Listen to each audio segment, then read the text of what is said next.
This is Sarnia Lambton Daily for Thursday, April 9th. Good evening, I'm Terry Doyle.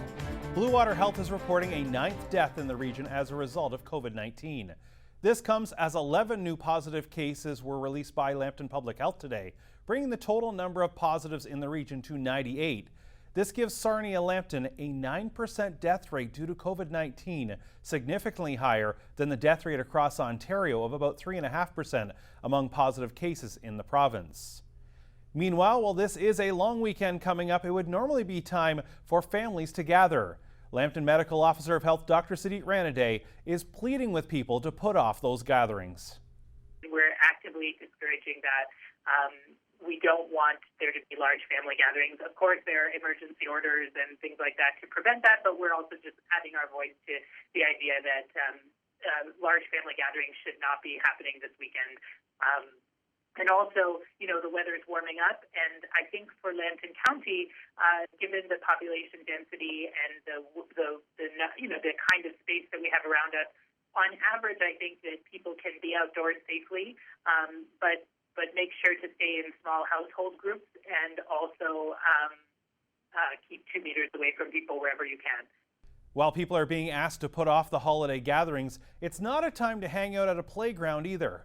With an update, let's go to the Director of Parks and Recreation for the City of Sarnia. Rob Harwood joins me now. And Rob, let's talk about, first of all, how your staff had to mobilize when this first started in terms of closing off the playgrounds and the park areas. And I'm sure it was quick action, unprecedented action, but very necessary to take. Good morning, Terry. You're absolutely right with that one. And of course, as everybody probably realizes, at this time of the year, we would normally be bringing on a large portion of our summer staff, our seasonal, and eventually our students. So we don't have our full complement of staff at this time. So it's been really great that all of the different departments in the city have been working together really nicely. Public Works, the planning department, bylaw enforcement, Sarnia Police, fire. Everybody's really been collaborating really nicely together to get things done. So yeah, we obviously are following the lead of the provincial state of emergency orders. And as anything new comes out, then of course it's up to us to get out and to enforce those things. So any of the initiatives that you've seen so far that we've employed have been basically things that the province has mandated to be done. So we have been out there, we've been signing all of our playground equipment and trying to caution tape where we can. Outdoor fitness equipment, benches, any of those hard surfaces that people could be in contact, close contact with. So, yeah, we're trying to do our part. And, we've got some staff, of course, that are off as well, some that had traveled. So, yeah, it's been interesting. It's been a skeleton crew, but we're getting her done. And I'm really happy with our city team. I mean, honestly, everybody has really been pulling their weight and working together really well. We talked about, we've heard from Lambton Public Health about discouraging outdoor gatherings, especially here coming into the long weekend. We'll see how the weather plays out, might hamper that as well a little bit. But what is sort of, for people who aren't familiar, maybe they just haven't totally kept up on it, what are the rules when it comes to outdoor recreational areas? I guess basically is those fixed areas are off limits right now. Yeah, so the list from the province are that playgrounds, sports fields, basketball courts, skateboard parks, tennis and pickleball, dog parks, picnic areas, outdoor exercise areas, park amenities, and parking lots that are beach access parking lots need to be closed. So that's what we've been doing, is enacting all of those measures that the province has asked us. Now, that being said, I'm a Parks and Rec guy, and we are all about the fit and active community. So people can still get out and walk in their own neighborhoods. People can still walk in some of our green spaces that aren't sports-related amenities. And it's just a matter of everybody practicing social distancing. So we're hoping that we can continue to have people encouraged to stay healthy and fit.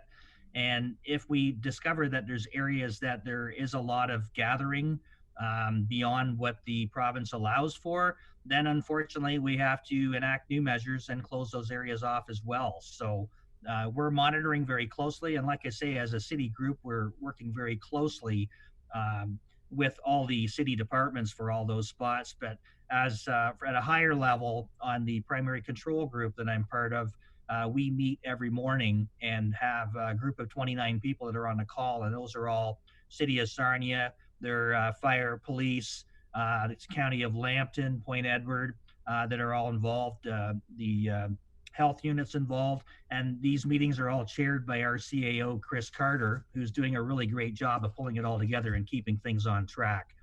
So there's a lot of folks that are working really hard 7 days a week on trying to keep people safe. And we're very thankful that really the largest percentage of the population have been really good about it. Is the key here, and I'm probably simplifying this way too much, but if you want to be outside, keep walking. Keep walking and keep moving along, whether it's the trail, for example, or walking through a neighborhood park and enjoying just sort of that green space. Keep moving. It's the gathering, and of course, if you are, keep distance from people as you pass by them, but when in doubt, just keep on the move and not sort of huddle in one space. Yeah, that's 100%. That's what it is. I mean, for myself, I like to stay fit and stay active daily. So I'm out having walks on a regular basis, but you just don't stop and talk or shake hands like you're used to, and no giving hugs. Our way of life is a little different right now, and I hope at some point we get back to normal. But in the meantime, right now, obviously the hospital doesn't need anybody going in that is unwell because of their fitness levels. So a lot of people that enjoy fitness should still do that. Just make sure that they don't congregate. What about the indoor facilities that are obviously closed off to the public, but I understand work still has to go on and some essential work still has to go on to keep those places running or maintained, I guess, so that when the time to open them back up to the public is there, they'll be ready to go. Yeah, staff have been working really hard, actually. And, at this time of the year, we have a really short window kind of between the winter use and into the summer use that we normally have projects ongoing. It might be painting projects and things like that when you don't have members of the public exposed to the paint fumes or, to get paint on their clothes and that sort of thing. So some of those projects are taking place right now. And, we've got a roofing project that we'd already started, for instance, at Passes. So that has to stay ongoing. And yeah, we're just trying to do what we can at this point in time. It's likely we'll have to deploy some of those staff into other areas as well. And in some cases we already have. So we're just trying to make the best of our time, and staff have been really great about helping us work hard on those projects. Depending on how long this goes, could that even carry over, for example, the grass at the parks? You don't probably want that to be shin high or up to your knees at some point. If it gets to that point where maybe the public, you don't want to get them too excited that the parks still have to be maintained, but they're still off limits. But I'm sure that's something that has to be done just so we don't lose the quality of those recreational facilities. 100%, Terry, you're right on the money on that one. We're assessing what we can do. Obviously we manicure all of our locations really nicely during a normal summer and get a lot of great feedback about that. We probably won't be able to do the same high level of maintenance moving forward, but we still have to keep places cut and keep our areas safe. So residents might see that we're cutting less frequency, but we still can't just let it go and hope for the best, because obviously there's issues that could arise from that as well. So yeah, I mean, it's a constant 7-day plan here, and we're just trying to cope with it. And I wish that somebody had a magic ability to be able to tell us when it's all over, because all we can do is continue to just hope that at some point the province will just lift the concerns and that everybody's safe, and we're sure that the pandemic's under control. But in the meantime, it's just plan, and get everybody on board. And it's been really good. We've been getting a lot of great feedback from the public about it as well. Is the big key finally here that, while obviously for everyone, follow the directions of public health, but when it comes to your department and your staff, just be patient. Your staff are the last people that want to close off a park or put caution tape on equipment, but it's the orders, it's to keep everyone safe. Just be patient, and we'll all get through this.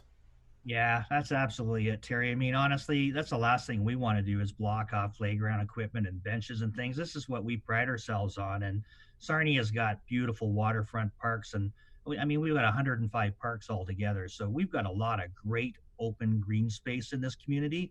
And unfortunately, we're on pause. We're on pause. 2020 is an exceptional year. We'll get back to normal at some point, but we're hoping everybody will have patience with us, because we're just following the lead of the province and doing what we've been told to do under the state of emergency. Well, Rob, we appreciate you joining us. Great work by your staff, everyone working together there at Sarnia City Hall, and we'll catch up with you again soon. Thanks, Terry. Take good care. That's Rob Harwood, the Director of Parks and Recreation for the City of Sarnia. Stay tuned, more to come on Sarnia Lambton Daily on your TV.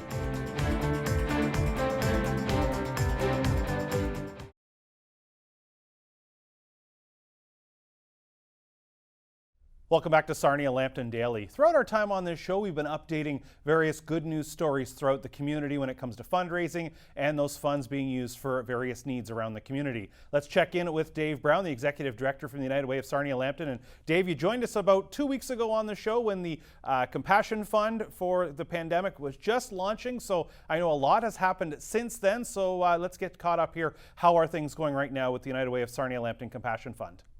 Well, first off, Terry, it's terrific to join you here on Sarnia Lambton Daily. And you're right, the 2 weeks have gone by so quick. We've had a number of individual donors support the Compassion Fund, which we are absolutely delighted with, as well as some corporate donors. One is going to announce shortly, but we've also had the St. Clair District Catholic School Board brought in $5,000, and Lebo Credit Union is supporting the fund to a level of $35,000. So we're just beside ourselves. So that's enabled us to so far make 10 different funding recommendations totaling $50,000. If I can quickly run through the list: Boys and Girls Club, Family Counseling Center, Rebound and the Hub, that money's being shared between the two, Salvation Army, Inn of the Good Shepherd, St. Vincent de Paul, Women's Interval Home, Lambton Elderly Outreach, St. Clair Child and Youth, and we're going to announce very shortly. So you got some breaking news on the show tonight, Terry. Opening doors, and that's through the North Lambton Community Health Center. No, it's great to hear that these people, and you talked about the corporate donation there. The one came in from Libro, basically funded seven of those funds right there. So it's done a big thing. What about where you've heard from people? I'm sure it's been rewarding for you when this was launched, when you saw some of these individual or the corporate donors reaching out. That had to be very rewarding, just to, the fact when people came forward very quickly. They really did. I've had a number of people call me directly. I've actually swung by and picked up some checks from people's homes. I've taken credit cards over the phone. So that's terrific. And they always end off with "keep up the great work." They know that we're not around just during pandemics, that we're around every year and have been around for over 66 years. They know the work that we're doing and the work of the 18 regularly funded agencies, 36 programs and services. But for the community to jump on board with the Compassion Fund is unbelievable. I've talked to a number of corporate donors and business leaders as well, who are just putting their ducks in a row and getting ready to announce their corporate support as well. So we're delighted in that. And we also we're delighted to get the vote of confidence from the federal government, who a couple of weeks ago had announced a total of $9 million that would be shared with all United Ways and all regions across Canada. So it's terrific that they too are showing the faith and the confidence in the United Way process, in our reporting mechanisms, that good work will be done in a measurable way with those contributions to the fund. What have you heard from the agencies as they put in their process, they put in their applications for funding, and of course, then that moved forward? Well, we're hearing two things. A lot of them are not only are doing their work differently. For example, a lot of our mental health counseling and distress calls and whatnot are now being electronically and through Zoom and other video services. But some of them have had to change their work. For example, the funding that we're doing with Boys and Girls Club. Typically, we fund the after-school drop-in program, the summer camp program, which aren't open right now. But what they're doing now is they know a lot of the families have struggled. A lot of the families are working at one or two jobs, many of which may be minimum wage. And so they're feeling an extra pinch now for food and some of those basic necessities of life. So they've kind of switched gears a little bit, and they're trying to focus on what does the family need, not just the child. Not to mention the fact that the children are no longer in school and can no longer use the nutritional and breakfast programs. So they've altered their programming a little bit. And I think that's a testament to our community, to the United Way, and to our funded agencies to quickly adapt to changing needs and changing priorities in our community to best meet the needs in our community. I think we talked 2 weeks ago that the Compassion Fund went from conception stage to an actual online form for application from agencies in 4 hours. That's a great example of how the 5 local staff got together with the 15 local volunteers on our board of directors to make something happen. And within 24 hours, we actually had 3 approvals already, and one of which was the Family Counseling Center. And I know you had Donna Martin on earlier in the week talking about the types of calls and the increase of calls they're getting from the distress line. And we were glad to include them in our first round of grant proposals to help meet that growing need. No, it's certainly been interesting. I'm sure in your time in this role, Dave, it's a whole new world where if someone had have come to Dave Brown 2 or 3 years ago and said, yeah, we want to provide just strictly, or we can only provide strictly online and phone counseling, people would have thought, well, wait a minute, why can't you meet with the people in person?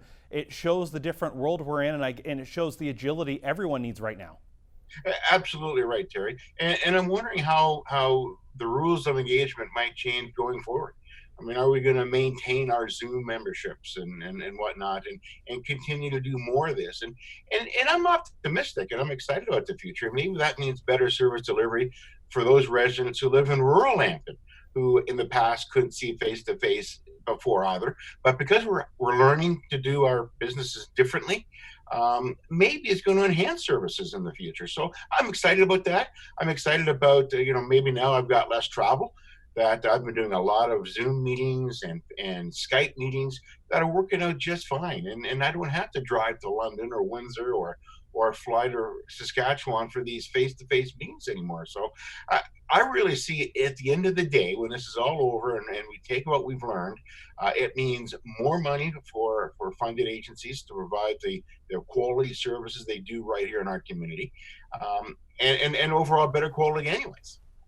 We've talked about how if someone, of course, makes a donation, they can go online or get in touch with you. Take me through the process on the other side from an agency that was applying for the funds to by the time it's in their bank account. I understand that's pretty quick. Actually, the process is very quick. We have an online form for agencies to fill out. It's right on the front page of our website at www.theunitedway.on.ca. In bold, all caps, click here for application for registered charities. And there's only about 9 or 10 questions. We ask the specific, where's the money going to go? What people are going to be helped? What exactly is your program? And then we ask some more technical questions, what's your CRA number and who's filling out the application, etc. And then the process goes to our executive committee right away. And in some cases, it's within hours of us receiving the application. So the executive will first go through the application. And then if we get a majority of executive members, it goes immediately by email to all board members.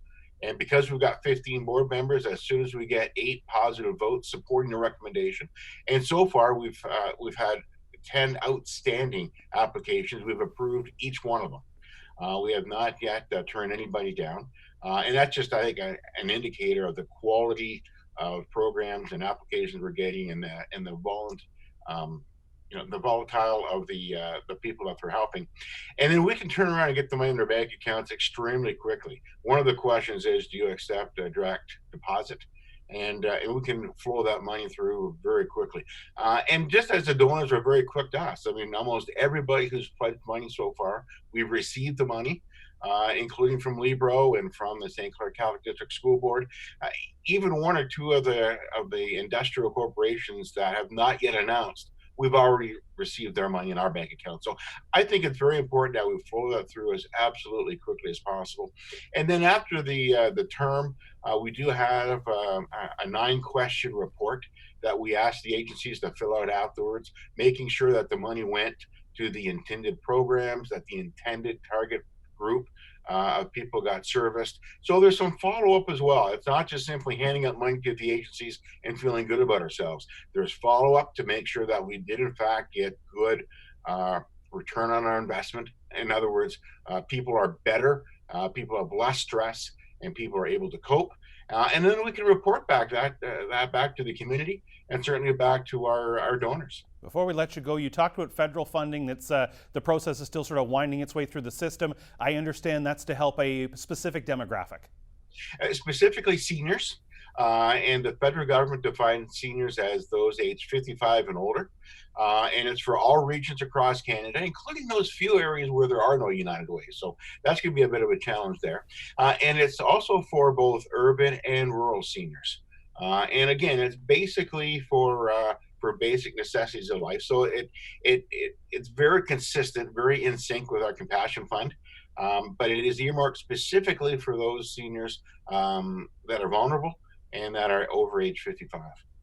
Dave, certainly it's great to see people coming together. Once again, for people either on the donor side or on the recipient side, if they're with an agency, what's the best way to help out if they want to get involved?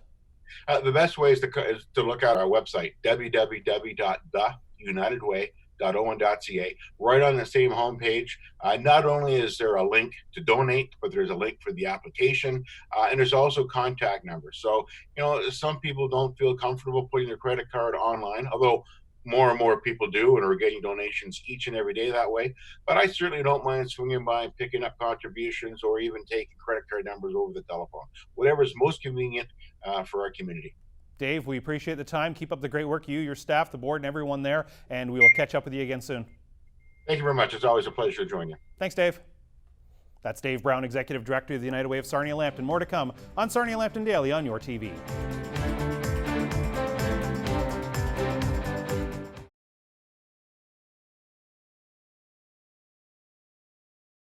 Welcome back to Sarnia Lambton Daily. The trucking industry remains one of the essential services in Ontario, getting supplies around the province. But it's not an easy job, being away from family and struggling to find items while on the road.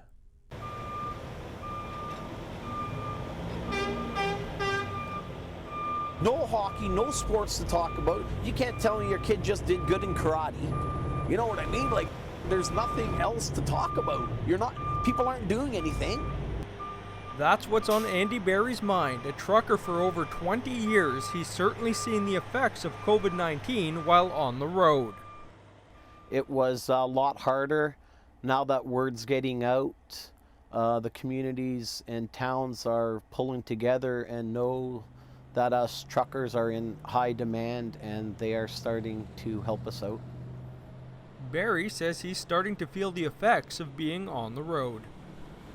I honestly would rather be home with my family right now, but I know it's a necessity to move on, and we will get through this.